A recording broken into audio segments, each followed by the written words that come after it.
जानकारी न्यूज में आप सभी का स्वागत है। वक्फ संशोधन कानून के खिलाफ सुप्रीम कोर्ट के अंदर सुनवाई पूरी हो गई है।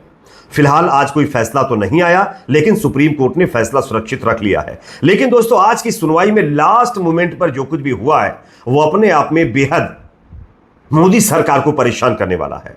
आज मोदी सरकार की तरफ से जो वकील सॉलिसिटर जनरल साहब अपनी दलीलें रख रहे थे, यकीन मानिए उन्होंने कई बार माफी मांगी है। ऐसी सी दलीलें उन्होंने रख दी है जिस पर उनको माफी मांगनी पड़ी है। इवन जो विपक्षी पार्टियों की तरफ से दलील रख रहे थे वकील कपिल सिब्बल, मनु सिंघवी, राजीव धवन, हुजैफा साहब की तरफ से उन्होंने जिस तरीके से दलीलें रखी हैं, उससे ऐसा लग रहा है कि ये जो फैसला है वो किस तरफ जाने वाला है।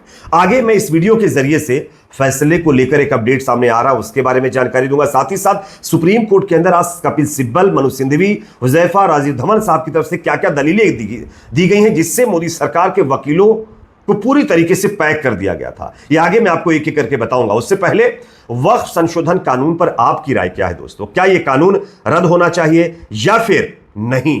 कमेंट में आप अपनी राय को जरूर रखिए, 2 शब्द जरूर लिखिए, क्योंकि यह बहुत जरूरी है। अगर यह वीडियो आपको पसंद आए तो इसको लाइक भी आप कर सकते हैं। चैनल पर नए हैं तो सब्सक्राइब करने के बाद बेल आइकन को प्रेस करना ना भूलें। बात करते हैं पहली खबर की।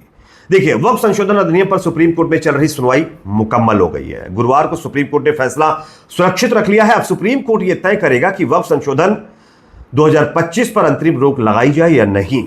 3 दिनों की मैराथन सुनवाई में सभी दलों की दलीलें, पक्षों की दलीलें पूरी हो गई हैं, जिसके बाद CJI BR Gavai, justice AG मसी की बेंच ने फैसले को सुरक्षित रख लिया है। लेकिन दोस्तों, इस पूरे मामले में आज की जो लास्ट मोमेंट की सुनवाई थी, उसमें जिस तरीके की दलीलें कपिल सिब्बल, मनु सिंघवी, राजीव धवन, अहमदी साहब ने दी हैं, उससे मोदी सरकार के जो वकील हैं वो काफी परेशान नजर आए।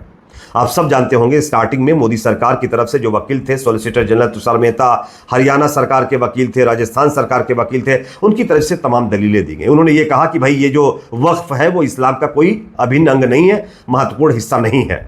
और यह भी कहा गया कि ये कानून अगर लागू हो जाता है तो इस कानून के जरिए तमाम पिछड़े तबकों का भला हो जाएगा। साथ ही साथ सुप्रीम कोर्ट के अंदर मोदी सरकार के वकील ये तक कहते नजर आए कि मिलॉर्ड, आप हमारी मदद करिए इस कानून को लागू करने में, प्लीज आप इस कानून को रद्द मत करिए।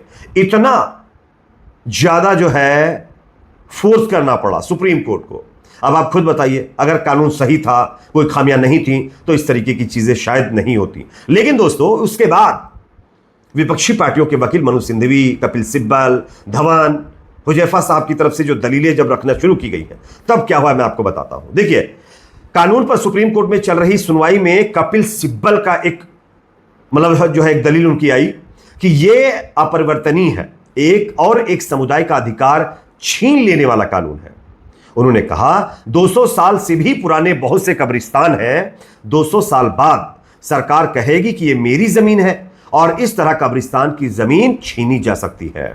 सीजेआई ने इस पर कहा कि लेकिन अगर आपने इसे 1923 के अधिनियम के तहत पंजीकृत किया था तो ऐसा नहीं है कि 1923 से 2025 तक, ऐसा नहीं है कि 100 साल तक पंजीकरण कभी अस्तित्व में नहीं था। इस पर कपिल सिब्बल साहब ने कहा कि मिलॉर्ड, यह गलती वक्फ या फिर कब्रिस्तान वालों की नहीं है, यह गलती स्टेट गवर्नमेंट की है, क्योंकि यह सारा काम स्टेट गवर्नमेंट का है कि वो इस बात की जानकारी कब्रिस्तान वालों को, वक्फ प्रॉपर्टी वालों को दें कि आपको अपने कब्रिस्तानों को रजिस्टर्ड करवाना है। अगर अभी तक आपने रजिस्ट्रेशन के लिए कोई प्रक्रिया शुरू ही नहीं की है, अब आप अचानक 200 साल 300 साल बाद आते हैं और कहते हैं कि रजिस्ट्रेशन वाले डॉक्यूमेंट्स दिखाओ, तो वो लोग कहां से लाएंगे डॉक्यूमेंट्स? उनके पास जब है ही नहीं, और सरकार तब तक कह देगी कि यह सरकारी जमीन है, इस पर आपने कब्जा कर रखा है, इस तरह तो तमाम कब्रिस्तान छीन लिए जाएंगे।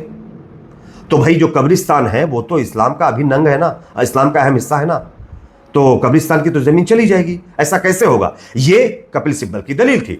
उसके बाद आगे क्या हुआ? कपिल सिब्बल की तरफ से और कुछ बातें कही गई। उन्होंने कहा कि यह प्रावधान असंवैधानिक है, जांच की कोई समय सीमा तक इस कानून में नहीं है, इसमें 6 महीने या इससे अधिक भी लग सकता है, तब तक मुस्लिम समाज का उस प्रॉपर्टी से अधिकार खत्म हो जाएगा।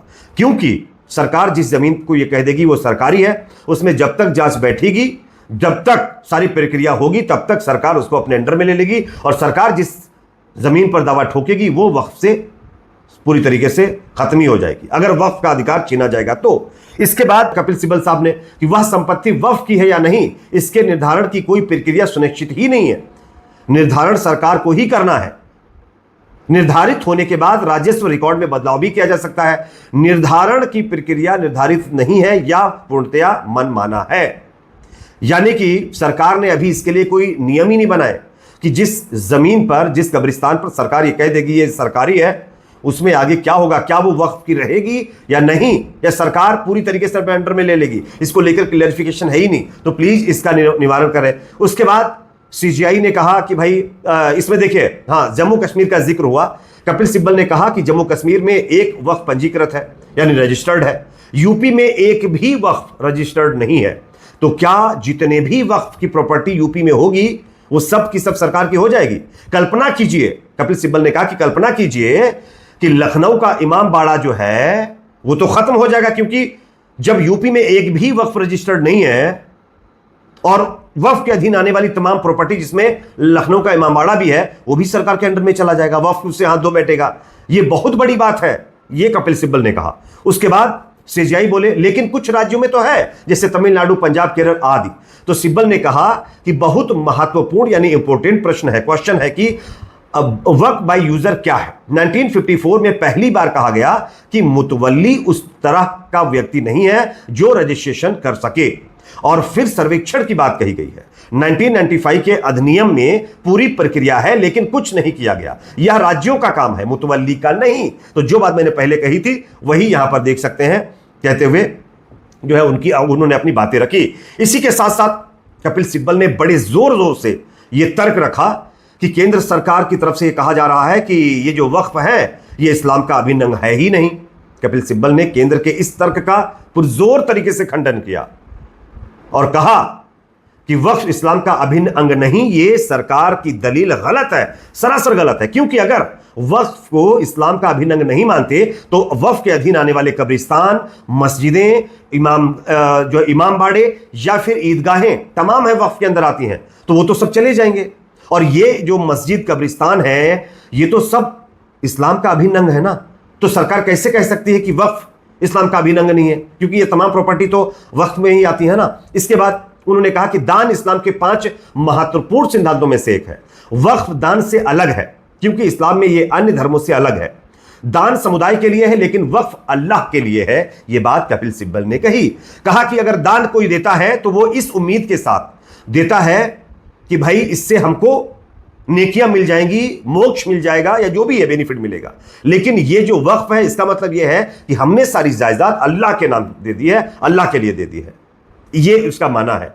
उसके बाद केंद्र का तर्क है कि दान सभी के लिए एक है और किसी का नहीं। यह गलत है क्योंकि यह इस्लाम का सिद्धांत है। दान किस लिए है? परलोक के लिए, यानी जन्नत के लिए है। दान का मतलब होता है लोग इस उम्मीद से, इस भरोसे से देते हैं कि इसके बदले में हमें जन्नत मिलेगी यानी परलोक मिलेगा या फिर इसमें नेकियां मिलेगी, इसलिए। लेकिन वक्फ ऐसा नहीं, वक्फ अल्लाह के लिए लोग कर रहे हैं, ठीक है ना। तो यहां पर ये चीजें हैं। इसी के साथ साथ सिब्बल ने कहा लेकिन यह ईश्वर के लिए दान नहीं है, एक बार वक्फ हो जाने पर हमेशा वक्फ ही रहता है, दोबारा कोई इसको नहीं ले सकता। जस्टिस मसीह बोलते हैं वे सभी स्वर्ग जाने का प्रयास कर रहे हैं, यानी वही बात मतलब मसीह साहब कह रहे हैं कि इसका मतलब तमाम लोग ये जो दान देते हैं इसका मतलब वो सब के सब स्वर्ग जाने का प्रयास कर रहे हैं। इस पर वो कहते हैं कि हाँ ऐसा ही है। इसके बाद राजीव धवन ने जो कहा है वो बहुत इंपॉर्टेंट है। राजीव धवन साहब जो विपक्षी पार्टियों की तरफ से, all India Muslim personal law board की तरफ से, यानी उन्हीं की पक्ष की तरफ से दलील रख रहे थे। उन्होंने कहा कि अगर वेदों की बात करें तो मंदिर भी हिंदुओं का अनिवार्य यानी मैंडेटरी हिस्सा यानी पार्ट नहीं है। वेदों के मुताबिक अग्नि, इंद्र, वायु आदि होते हैं। मुस्लिम पक्ष के लिए राजीव धवन ने कहा कि वेदों के मुताबिक मंदिर भी हिंदू धर्म के लिए कोई इंपॉर्टेंट पार्ट थोड़ी ना है। वहां तो प्रकृति की पूजा करने का प्रावधान है। हिंदू धर्म में प्रकृति की पूजा करने का प्रावधान है, जैसे अग्नि, जल, वर्षा के देवता हैं, पर्वत, सागर आदि। तो जो हिंदू मंदिर हैं उनको भी हम कह दें कि ये हिंदुओं का अभिन्न अंग नहीं है। तो जिस तरीके से सरकार ये बता रही है कि वक्फ जो है वो इस्लाम धर्म का अभिन्न अंग नहीं है, ये तो एक अजीब ही बात हो गई है। इसी तरीके से हम भी कहें क्या कि मंदिर हिंदुओं का अभिन्न अंग नहीं है, तो ये भी तो गलत हो जाएगा। तो ये एक तरीके से कंपैरिजन किया गया कि अगर आप एक तरफ ये कहेंगे कि वक्फ की प्रॉपर्टी ईदगाह या फिर कब्रिस्तान या फिर मस्जिदें नहीं है, तो अब मंदिर को भी आपको हटाना पड़ेगा, वो भी अभिन्न अंग नहीं है, क्योंकि वेदों में मंदिर की पूजा करने का नहीं है। वेदों में सिर्फ अग्नि, जल, वर्षा, देवता, पर्वत, सागर की ही पूजा करनी है। तो इस तरीके से कहीं ना कहीं मोदी सरकार के वकीलों की बोलती यहां पर बंद कर दी गई है। अब तमाम दलीलों को सुना गया। अगर मैं दलीलें पढ़ने लगूंगा तो बहुत बड़ा वीडियो हो जाएगा, लेकिन खैर इसका लब्बो लबाब यही है, सुनवाई मुकम्मल हो गई है। फिलहाल कल, परसों या उसके बाद फैसला आ सकता है। इस पर आप क्या सोचते हैं? आपकी राय कमेंट सेक्शन में आप जरूर रखिए। वीडियो पसंद है तो इसको लाइक, शेयर, चैनल पर नए तो सब्सक्राइब जरूर करें।